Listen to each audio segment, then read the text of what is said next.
This humble farmer's life was transformed after a miracle took place upon the brutally dry land. Under the merciless desert sky of the American Southwest, where the sun spared no one and the wind carried the last whispers of once prosperous times, lived a man named Silas. Born and raised on soil that had once been generous, he now faced the cruelest of adversaries, a sense of divine abandonment that manifested in the unrelenting absence of rain. With a calm demeanor and hands hardened by years of arduous labor, he represented the final flicker of hope in a place left forsaken by the clouds. Fields that had once shone with lush green crops now stretched out like a cracked tapestry of drought-stricken earth. Silas would rise before daybreak, not out of choice, but because the weight of his responsibilities had long since robbed him of peaceful sleep. His small plot of land, passed down from a father who had also fought against nature's harshness, had become his private desert.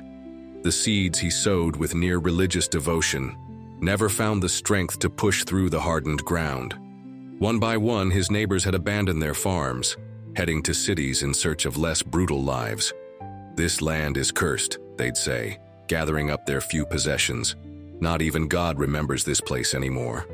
But Silas remained, driven by a stubbornness that bordered on madness in the eyes of those who left. His daily routine was a ritual of perseverance. Every morning, he walked the boundaries of his land, running his calloused fingers through the soil as though trying to revive a lifeless body. He spoke to the earth in hushed tones that only he, and perhaps the stars, could understand.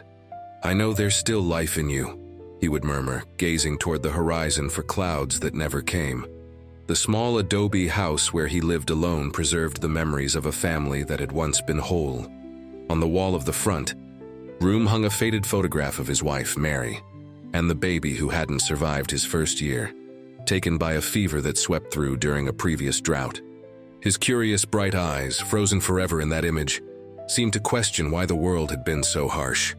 Mary left soon after, not from the same illness but from something more devastating: the loss of hope. The silence she left behind was almost a living presence in the house, a ghost that trailed Silas in every solitary moment. What remained of the community was just a handful of men and women who, like Silas, seemed bound to that land by roots too deep to cut.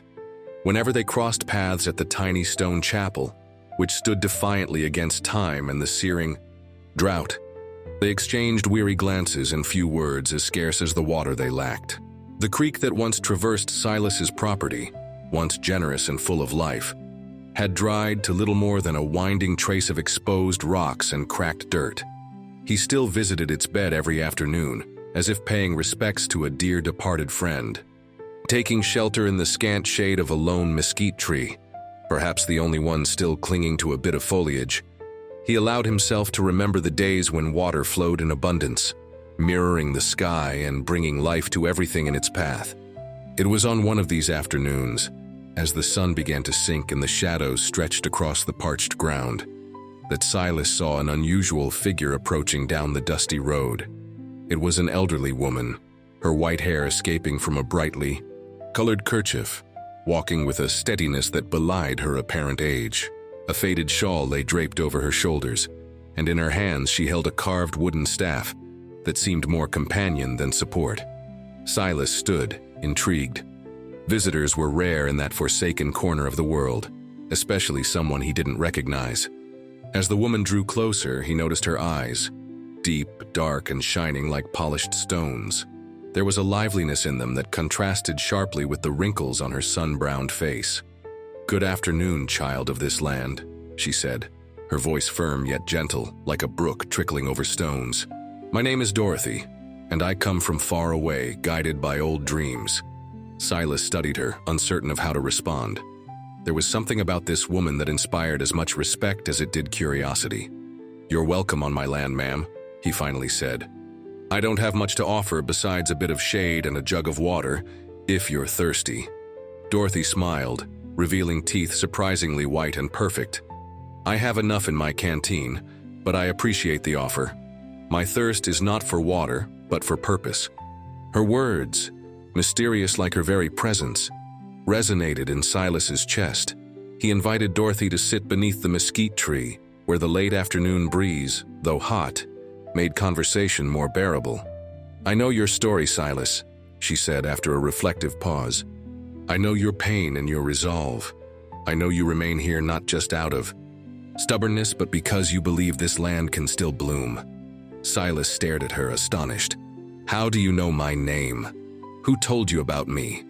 She smiled again, a deeper mystery now glinting in her expression.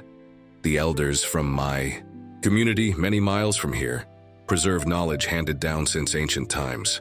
We read signs in the earth, in the sky, and in the water, and for weeks all signs have pointed me to this place."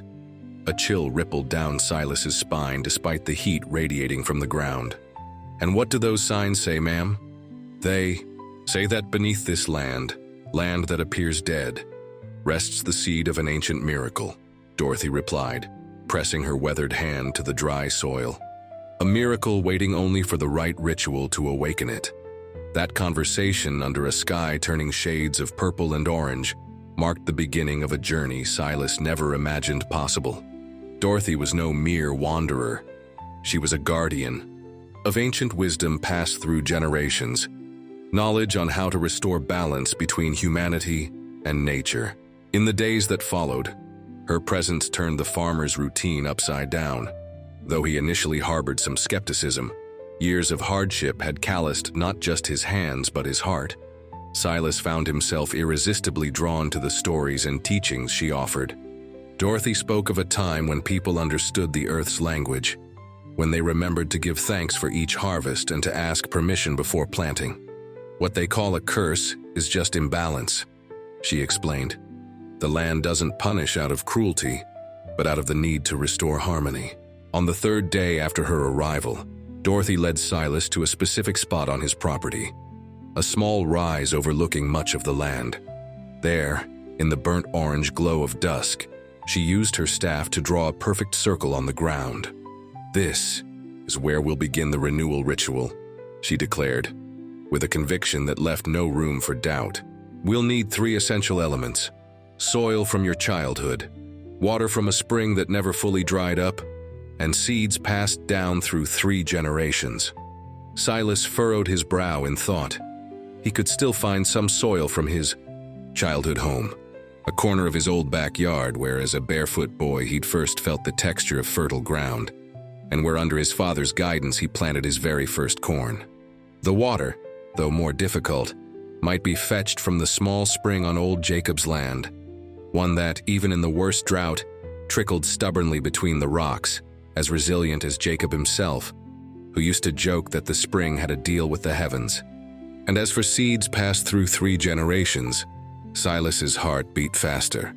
At the bottom of a hand-carved wooden chest, a relic from more prosperous times, he kept an embroidered cloth pouch containing seeds his grandfather had given his father, who then passed them to Silas before leaving.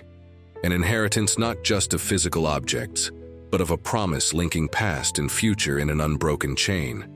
"I have all of it, Dorothy," he said, feeling a jolt of renewed hope that surprised even him. "What are we going to do with them?" She smiled, eyes catching the last gleam of sunlight. "We'll remind the earth who it is, and who you are.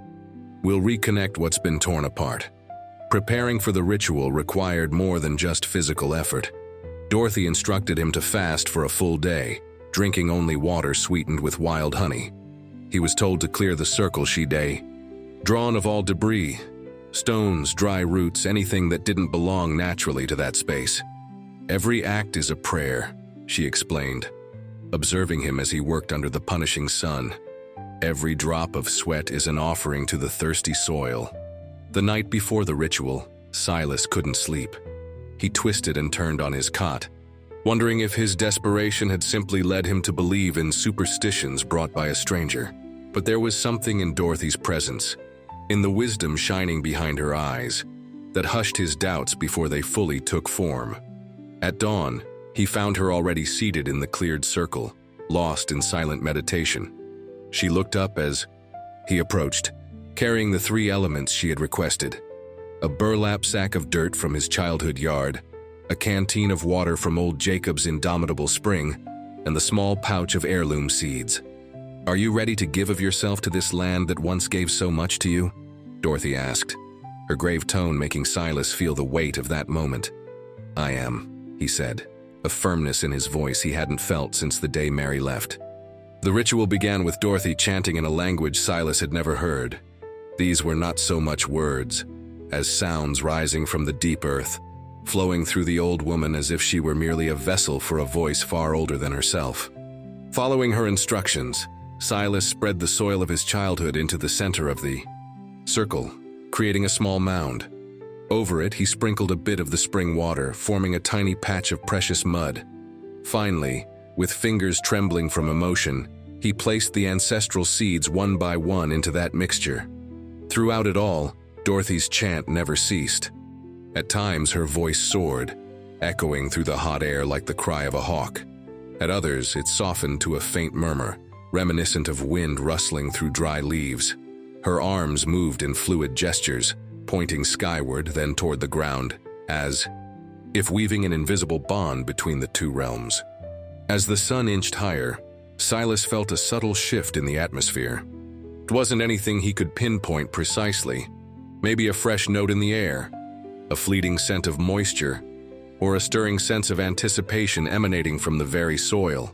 Sensing it too, Dorothy chanted with increasing intensity, her voice threading unfamiliar syllables that sounded strangely familiar, as though echoing a dormant memory deep in his blood. "Now, Silas," she said, pausing the chant for just a moment, "you must offer the land what it needs most from you." He hesitated, uncertain. "What would that be?" "Your truth," Dorothy answered simply. "Whatever you hold deepest inside, what you haven't even admitted to yourself." A knot tightened in Silas's chest. He knew exactly what she meant. Kneeling by the small mound of moist earth, he let the words flow out, not as some rehearsed speech, but as a raw confession he had suppressed for too long. "For years, I blamed this land for all I lost," he said, tears burning his weary eyes. "I blamed its harshness for taking my son, for driving Mary away, for the misery that devoured me. But the truth is, I gave up on it in my heart. I stopped loving it, stopped seeing its hidden beauty, stopped believing in its power to be reborn." Tears rolled freely now, soaking into the soil that accepted each drop like a priceless gift. "Forgive me," Silas whispered. "How can I ask you to flourish if I never truly believed it was possible?" Dorothy, who had been listening in solemn respect, rested a hand on his shoulder. "That's it, child of this land. Honesty is the seed of renewal." The ritual continued until midday, when the sun overhead seemed to fuse sky and earth in a blazing embrace. Exhausted yet oddly invigorated, Silas helped Dorothy cover the seeds with more earth, leaving a small mound that would from then on be the center of his attention and care. "For 7 days and 7 nights," Dorothy instructed, "you must come to this circle at dawn and again at twilight, not to check whether anything has sprouted, but to renew your commitment, to talk to the earth and remind it of your ancient bond." Over the following days, Silas faithfully did as he was told, even when doubts crept in, especially when he scanned the still clear sky or felt the relentless sun on his skin. He would go to the sacred circle and sit there quietly, sometimes humming the same melodies he'd heard Dorothy chant. Meanwhile, Dorothy stayed in Silas's small adobe house, occupying what had once been Mary's room. In the evenings, by the light of an old lantern, she recounted stories of distant places where similar rituals had brought once barren fields back to vibrant life. On the 5th day, Silas noticed the first sign of change. It was subtle. A small desert dove with a rosy breast and glinting eyes landed in the middle of the circle and began pecking around curiously. It moved with a calm certainty, as though it knew exactly what it was looking for in that seemingly lifeless ground. Ordinarily, he might not have thought much of it, but here, where even hardy insects found little reason to linger, the presence of this bird felt almost miraculous. Silas watched it for a long while, heart pounding, hands trembling, afraid any sudden movement would scare away not just the bird, but also the fragile hope taking root in his heart. The next morning at dawn, Silas discovered animal tracks around the circle, small footprints indicating a nighttime visitor, maybe a fox or a bobcat. Again, what might once have seemed unremarkable now felt almost mystical in that place. When he told Dorothy about these observations, she smiled with the satisfaction of someone confirming a long-held truth. "Animals always sense it first," she said. "They pick up on changes before our human eyes can see them."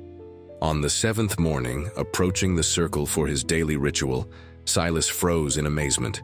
At the center of the little mound of earth was a tiny green shoot, almost imperceptible, but undeniably alive. He sank to his knees, unable to contain the rush of emotion. It wasn't just a sprout emerging. It was hope itself, materialized. After years of despair, Dorothy, joining him that morning, knelt as well. She didn't look surprised. Her eyes shone with the deep knowledge of someone who had witnessed nature's rebirth many times before. "This is just the beginning," she murmured, gently laying a hand on Silas's head in a gesture both maternal and reverent.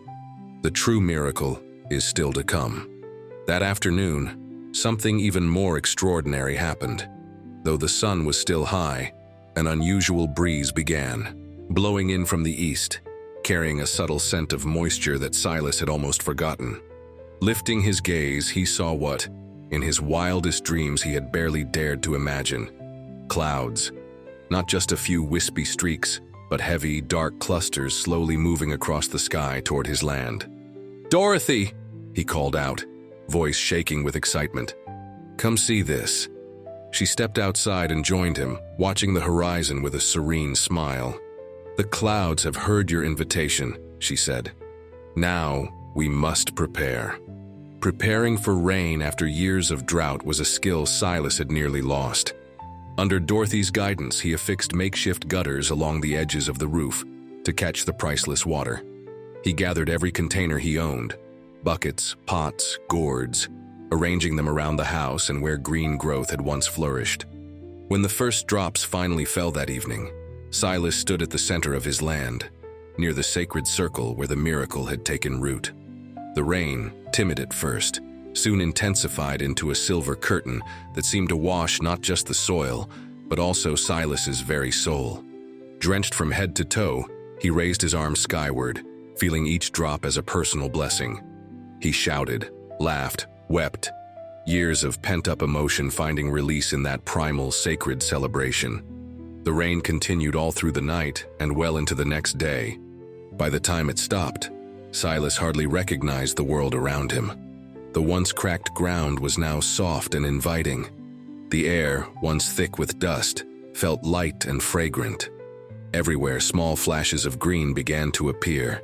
Seeds lying, dormant for years, finally stirring at the magic touch of water. In the ensuing weeks, word of the miracle on Silas's land spread throughout the region. Neighbors who hadn't set foot on his property for ages came to see the wonder, discovering not only the rejuvenated fields but also a man transformed. Silas now exuded a tranquility and a confidence that stood in stark contrast to the despairing figure they had known. The rain proved no brief anomaly. It began to fall at regular intervals, not in destructive torrents but in gentle, steady showers that kept the soil damp and fertile. The creek that cut through Silas's farm began to flow again, first as a timid thread of crystal clear water, then as a stronger current mirroring a sky more often filled with clouds. Dorothy stayed for a few more weeks, guiding Silas in maintaining the fragile connection he had forged with the earth.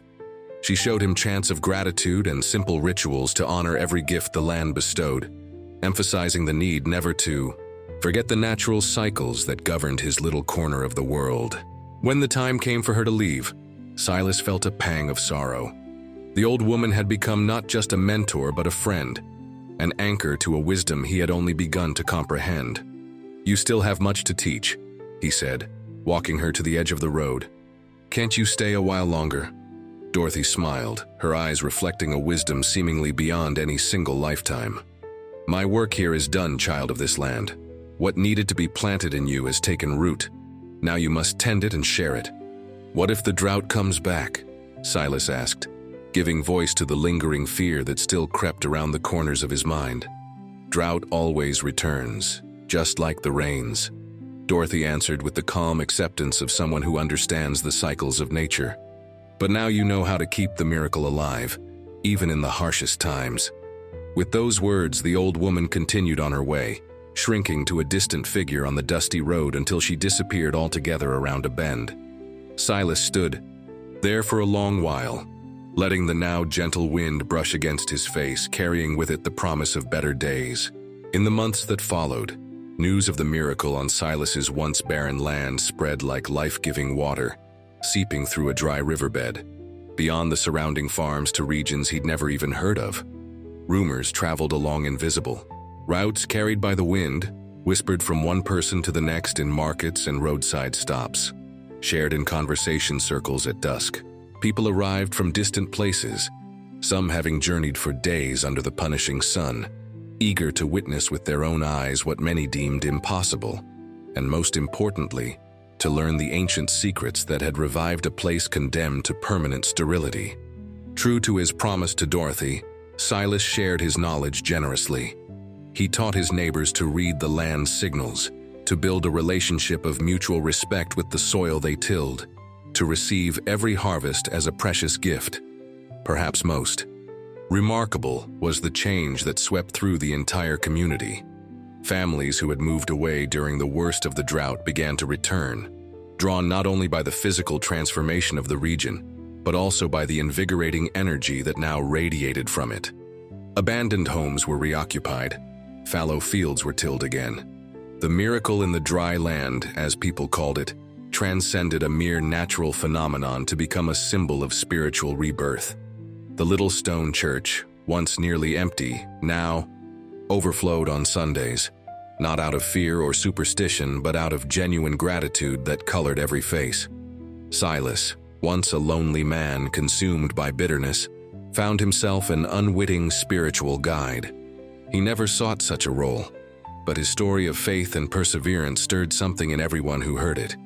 He spoke plainly about his experiences with Dorothy and the ritual that had changed his world, with a sincerity that moved people deeply.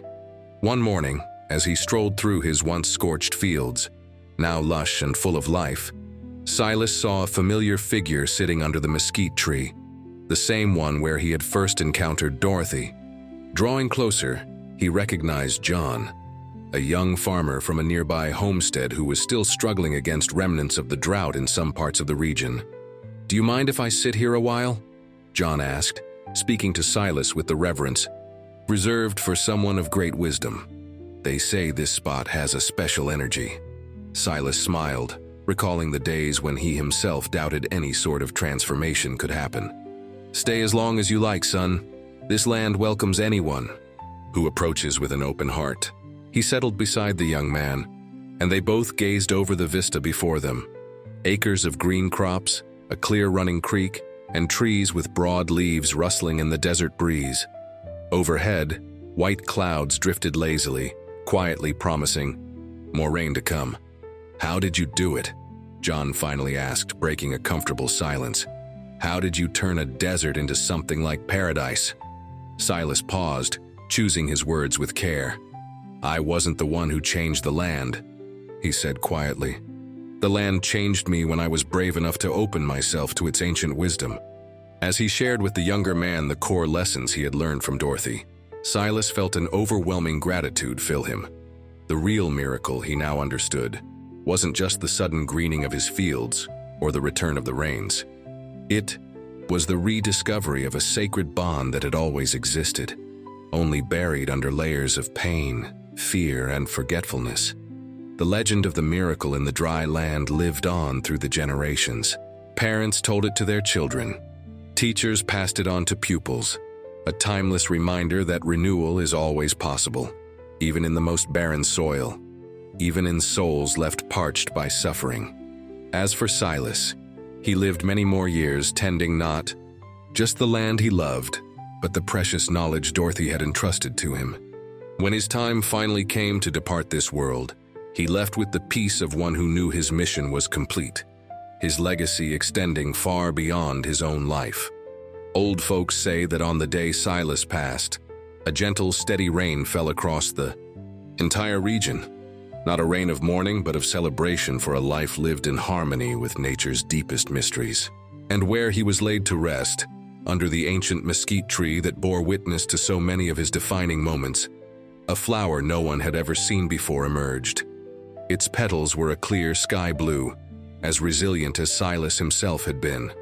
Thus, the miracle in the dry land endured not simply as the story of one farm's rebirth, but as a lasting testament to the power of faith, persistence, and a profound love for all forms of life. A reminder that even in the driest seasons of our existence, all it takes is an open heart and a steadfast spirit to awaken the miracle that has been there all along, waiting for the right moment to reveal itself.